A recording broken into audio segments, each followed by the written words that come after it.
অসমীয়া ভাষা আপোনাৰ আমাৰ ৰাজ্যিক ভাষা হৈ থকাটো এইটো আমাৰ এটা আইনগত অধিকাৰ আৰু অসমত ৰাজ্যিক ভাষা বা অফিচিয়েল লেংগুৱেজ অসমীয়া থাকিব সেইটো ইতিমধ্যে সাংবিধানিকভাৱে বা আমাৰ আইনগতভাৱে তাক মানি লোৱা হৈছে। ভাষা কাৰো ব্লেকমেইলৰ চিকাৰ হ'ব নোৱাৰে।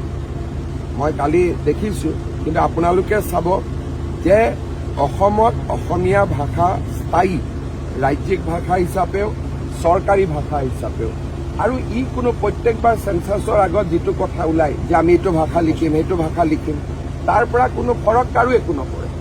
আপুনি যি লিখিব ইচ্ছা আছে লিখক, কিন্তু অসমীয়া য'ত আছে তেনেকেই থাকিব। আৰু বিশেষকৈ আমাৰ চৰকাৰ থাকোঁতেতো এইবোৰ চিন্তা কৰিবলগীয়া কথাই নহয়।